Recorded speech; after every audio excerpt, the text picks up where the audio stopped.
देखिए, मार्केट में अब रणनीति हमारी सिंपल है और चीज़ों को सिंपल रखें वही बेटर है। अच्छे शेयरों में खरीदारी करें और ये एक टाइम प्रूवन स्ट्रैटेजी है, हमेशा प्ले हुई है। और मार्च में भी मैं एक चीज़ बताऊं, हम नेगेटिव रहे, पूरा बिल्कुल रहे नेगेटिव, लेकिन ये नहीं था कि अब बस सब कुछ बेच के मतलब कुछ करना ही नहीं है मार्केट में। व्यू यही था कि शॉर्ट साइड पर भी जो पैसा बना है उसको भी स्टॉक्स में डालें और बड़ी वेल्थ ऐसी ही बनती है। देखिए, ट्रेडिंग, राकेश झुंझुनवाला भी एक बहुत सक्सेसफुल ट्रेडर थे, लेकिन शॉर्ट साइड पे भी वो ट्रेडिंग करते थे और उन स्टॉक्स में भी शॉर्ट कर देते थे जिनमें उनकी होल्डिंग होती थी, लेकिन उसके बाद उसी पैसे को वापस स्टॉक्स में डालना, ये एक कला है, ये आपको आनी चाहिए। तो शॉर्ट साइड की पूरी ट्रेड हमने पकड़ी, लेकिन व्यू ये रखा कि उस पैसे को आप डालिए मार्केट में। और आई थिंक फर्स्ट या सेकंड या 3 अप्रैल, मुझे एग्जैक्ट डेट याद नहीं है, उस दिन ये व्यू लिया था कि अगर आपने अब तक पैसा बचाया है तो अब फुल्ली इन्वेस्टेड होने का समय वापस आ गया है। और देखिए, मिड कैप और स्मॉल कैप ने तो अभी चलना शुरू किया है। बहुत लोग कह रहे हैं कि काफ़ी चल चुके हैं स्टॉक्स, चले क्या हैं?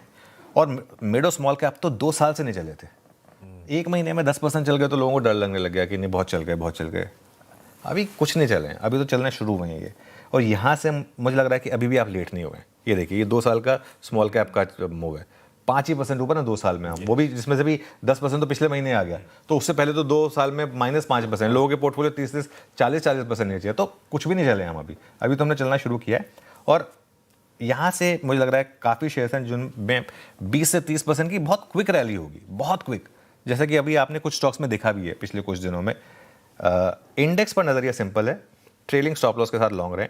कल एक व्यू ने लिया था कि अगर आप एकदम अग्रेसिव मतलब नियर टर्म के लॉन्ग से तो भले आधे बुक कर लें, आधे कैरी करें, लेकिन अगर आप शुरू से अपने शुरुआत से रैली में, तब तो कोई दिक्कत ही नहीं है आपको।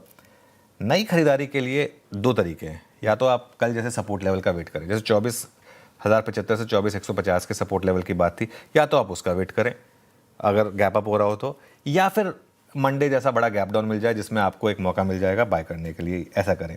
यहाँ भी अगर आप लेंगे, जैसा आपका सवाल था कि यहाँ ले लूँ क्या, यहाँ भी अगर आप लेंगे तो शायद पैसा बन जाए, लेकिन एक तो आपका टाइम होराइजन थोड़ा बड़ा हो जाएगा, उसी दिन ना बने, और स्टॉप लॉस थोड़ा डीप हो जाएगा आपका। सपोज करिए अगर आप 24,350 पर ले रहे तो आपका स्टॉप लॉस 300 पॉइंट का हो जाएगा, 150 पॉइंट के बजाय।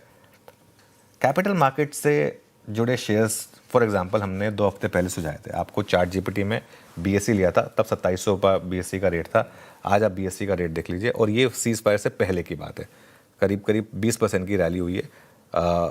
बीएससी में तो करीब करीब 25% की रैली हुई है। तो ये मैं क्यों कह रहा हूँ, ऐसी आपको थीम ढूंढनी होगी।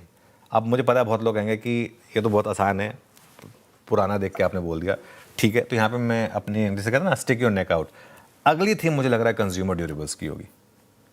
जैसे कल भी हमने एसी स्टॉक्स की बात की थी, एसी, उससे जुड़े हुए जो ईएमएस स्टॉक्स है ना, वो सारे के सारे स्टॉक्स, उनकी कल हमने बात की थी। ये मुझे लग रहा है अगली बड़ी थीम होगी, जहाँ पर मुझे लग रहा है कि स्टॉक्स तैयार हैं एक बड़ी रैली के लिए। बढ़िया है।